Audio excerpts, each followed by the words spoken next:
ദൈവനാമത്തിന് മഹത്വമുണ്ടാകട്ടെ. ഇന്ന് 239 ദിനം. 1 ശമൂവേൽ 3 അധ്യായം, യെശയ്യാവ് 55, എസ്തേർ 1 എന്നീ അധ്യായങ്ങൾ വളരെ ധ്യാനത്തോടെ വായിക്കാം. 1 ശമൂവേൽ 3 അധ്യായം.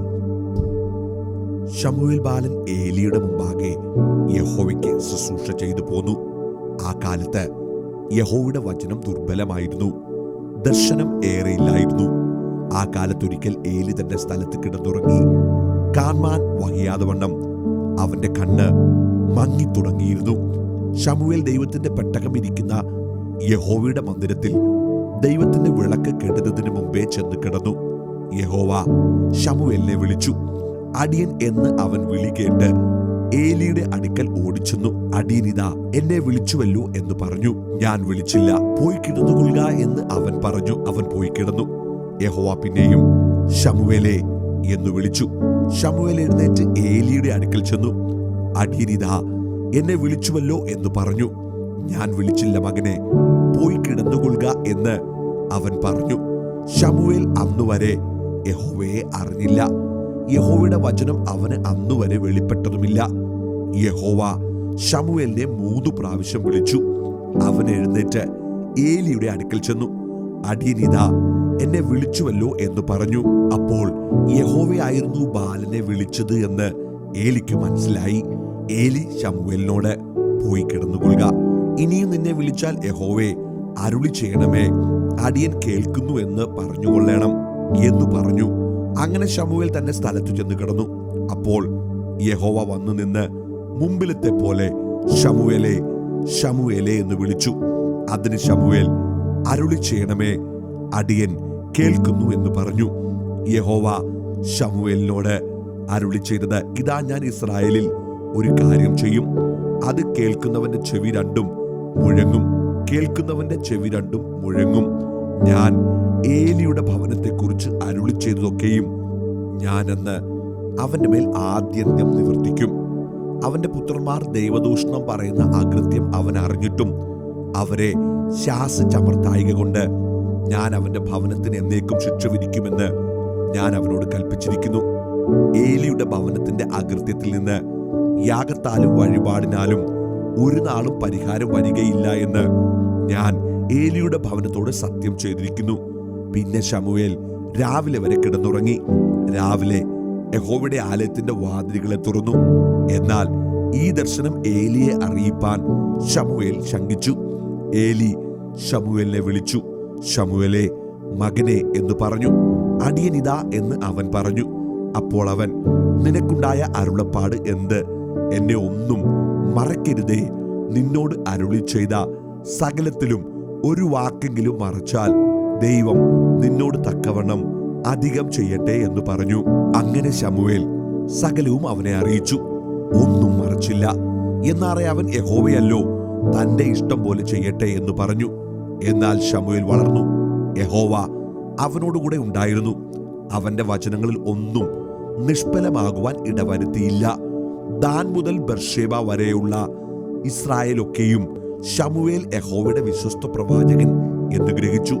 ഇങ്ങനെ യഹോവ ശീലോവിൽ വെച്ച് ശമൂവേലിന് യഹോവയുടെ വചനത്താൽ വെളിപ്പെട്ട ശേഷം യഹോവ വീണ്ടും വീണ്ടും ശീലോവിൽ വെച്ച് പ്രത്യക്ഷനായി. യെശയ്യാവ് 55. അല്ലയോ ദാഹിക്കുന്ന ഏവരും ദ്രവ്യമില്ലാത്തവരുമായുള്ളവരെ, വെള്ളത്തിന് വരുവിൻ, വന്നു വാങ്ങി തിന്നുവിൻ. നിങ്ങൾ വന്ന് ദ്രവ്യവും വിലയും കൂടാതെ വീഞ്ഞും പാലും വാങ്ങിക്കൊള്ളുവിൻ. അപ്പമല്ലാത്തതിന് ദ്രവ്യവും തൃപ്തി വരാത്തതിന് നിങ്ങളുടെ പ്രയത്നഫലവും ചിലവിടുന്നത് എന്തിന്? എന്റെ വാക്ക് ശ്രദ്ധിച്ചു കേട്ട് നന്മ അനുഭവിപ്പീൻ. പുഷ്ടഭോജനം കഴിച്ച് മോദിച്ചുകൊള്ളുവീൻ. നിങ്ങൾ ചെവി ചായിച്ച് എന്റെ അടുക്കൽ വരുവീൻ. നിങ്ങൾക്ക് ജീവൻ ഉണ്ടാകേണ്ടതിന് കേട്ടുകൊള്ളുവീൻ. ദാവീദിന്റെ നിശ്ചല കൃപകൾ എന്ന ഒരു ശാശ്വത നിയമം ഞാൻ നിങ്ങളോട് ചെയ്യും.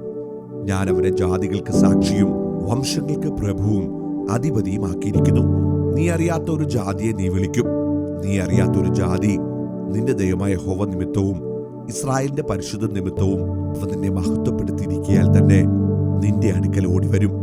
യഹോവയെ കണ്ടെത്താവുന്ന സമയത്ത് അവനെ അന്വേഷിപ്പീൻ. അവൻ അടുത്തിരിക്കുമ്പോൾ അവനെ വിളിച്ചപേക്ഷിപ്പീൻ. ദുഷ്ടൻ തന്റെ വഴിയെയും നീതികെട്ടവൻ തന്റെ വിചാരങ്ങളെയും ഉപേക്ഷിച്ച് യഹോവയെങ്കിലേക്ക് തിരിയട്ടെ. അവൻ അവനോട് കരുണ കാണിക്കും. നമ്മുടെ ദൈവത്തെങ്കിലേക്ക് തിരിയട്ടെ. അവൻ ധാരാളം ക്ഷമിക്കും. എന്റെ വിചാരങ്ങൾ നിങ്ങളുടെ വിചാരങ്ങളല്ല, നിങ്ങളുടെ വഴികൾ എന്റെ വഴികളുമല്ല എന്ന് യഹോവ അരുളി ചെയ്യുന്നു. ആകാശം ഭൂമിക്ക് മീതെ ഉയർന്നിരിക്കുന്നത് പോലെ എന്റെ വഴികൾ നിങ്ങളുടെ വഴികളിലും എന്റെ വിചാരങ്ങൾ നിങ്ങളുടെ വിചാരങ്ങളും ഉയർന്നിരിക്കുന്നു.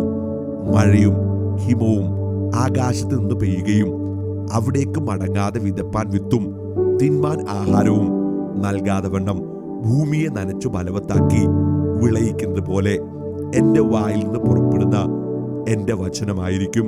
അത് വെറുതെ എന്റെ അടുക്കിലേക്ക് മടങ്ങി വരാതെ എനിക്ക് ഇഷ്ടമുള്ളത് നിവർത്തിക്കുകയും ഞാൻ അയച്ച കാര്യം സാധിപ്പിക്കുകയും ചെയ്യും. നിങ്ങൾ സന്തോഷത്തോടെ പുറപ്പെടും, സമാധാനത്തോടെ നിങ്ങളെ പറഞ്ഞയക്കും. മലകളും കുന്നുകളും നിങ്ങളുടെ മുമ്പിൽ പൊട്ടിയാർക്കും. ദേശത്തിലെ സകല വൃക്ഷങ്ങളും കൈകൊട്ടും. മുള്ളിന് പകരം സരളവൃക്ഷം മുളയ്ക്കും, പറക്കാരിക്ക് പകരം കൊഴുന്തു മുളയ്ക്കും. അത് യഹോവയ്ക്കൊരു കീർത്തിയായും ഛേദിക്കപ്പെടാത്ത ശാശ്വതമായൊരു അടയാളമായും ഇരിക്കും. എസ്തേർ 1. അഹശ്വേരോശിന്റെ കാലത്ത് ഹിന്ദു ദേശം മുതൽ കൂഷ് വരെ 127 സംസ്ഥാനങ്ങൾ വാണ അഹശ്വേരോശ് ഇവൻ തന്നെ. ആ കാലത്ത് അഹശ്വേരോശ് രാജാവ് ശൂഷൻ രാജധാനിയിൽ തന്റെ രാജാസനത്തിന്മേൽ ഇരിക്കുമ്പോൾ തന്റെ വാഴ്ചയുടെ 3-ാം ആണ്ടിൽ തന്റെ സകല പ്രഭുക്കന്മാർക്കും ഭൃത്യന്മാർക്കും ഒരു വിരുന്ന് കഴിച്ചു. പാർസിയിലും മേദിയിലും സേനാധിപന്മാരും പ്രഭുക്കന്മാരും സംസ്ഥാനപതികളും അവന്റെ സന്നിധിയിൽ ഉണ്ടായിരുന്നു. അന്ന് അവൻ തന്റെ രാജകീയ മഹത്വത്തിന്റെ ഐശ്വര്യവും തന്റെ മഹിമാധിക്യത്തിന്റെ പ്രതാപവും ഏറിയ നാൾ 150 ദിവസത്തോളം തന്നെ കാണിച്ചു. ആ നാളുകൾ കഴിഞ്ഞ ശേഷം രാജാവ് ശൂഷൻ രാജധാനിയിൽ കൂടിയിരുന്ന വലിയവരും ചെറിയവരുമായ സകല ജനത്തിനും രാജധാനിയുടെ ഉദ്യാന പ്രാകാരത്തിൽ വെച്ച് 7 ദിവസം വിരുന്ന് കഴിച്ചു. അവിടെ വെങ്കൽ തൂണുകളിന്മേൽ വെള്ളി വളയങ്ങളിൽ ഷണനൂലും ധൂമ്രനൂലും കൊണ്ടുള്ള ചരടുകളാൽ വെള്ളയും പച്ചയും നീലയുമായ ശീലകൾ തൂക്കിയിരുന്നു. ചുമന്നതും വെളുത്തതും മഞ്ഞയും കറുത്തതുമായ മർമ്മരക്കല്ല് പടുത്തിരുന്ന തളത്തിൽ പൊൻകസവും വെള്ളിക്കസവുമുള്ള മെത്തകളുണ്ടായിരുന്നു. വിവിധാകൃതിയിലുള്ള പൊൻപാത്രങ്ങളിലായിരുന്നു അവർക്ക് കുടിപ്പാൻ കൊടുത്തത്. രാജവീഞ്ഞും രാജപദവിക്ക് ഒത്തവണ്ണം ധാരാളം ഉണ്ടായിരുന്നു. എന്നാൽ രാജാവ് തന്റെ രാജധാനി വിചാരകന്മാരോട് ആരെയും നിർബന്ധിക്കരുത്, ഓരോരുത്തൻ താൻ തന്റെ മനസ്സുപോലെ ചെയ്തു കൊള്ളട്ടെ എന്ന് കൽപ്പിച്ചിരുന്നതിനാൽ പാനം ചട്ടം പോലെയായിരുന്നു.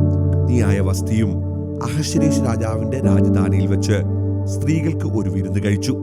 7-ാം ദിവസം വീഞ്ഞു കുടിച്ച് ആനന്ദമായിരിക്കുമ്പോൾ അഹശ്വേരോശ് രാജാവ് മെഹുമാൻ, ബിസ്മ, ഹർബോന, ബിഗ്ദ, അബഗ്ദ, സേഫർ, കർക്കസ് എന്നിങ്ങനെ രാജധാനിയിൽ സേവിച്ചു നിൽക്കുന്ന 7 ഷണ്ഡന്മാരോട് ജനങ്ങൾക്കും പ്രഭുക്കന്മാർക്കും വസ്തിരാജ്ഞിയുടെ സൗന്ദര്യം കാണിക്കേണ്ടതിന് അവളെ രാജകിരീടം ധരിപ്പിച്ച് രാജസന്നിധിയിൽ കൊണ്ടുവരുവാൻ കൽപ്പിച്ചു.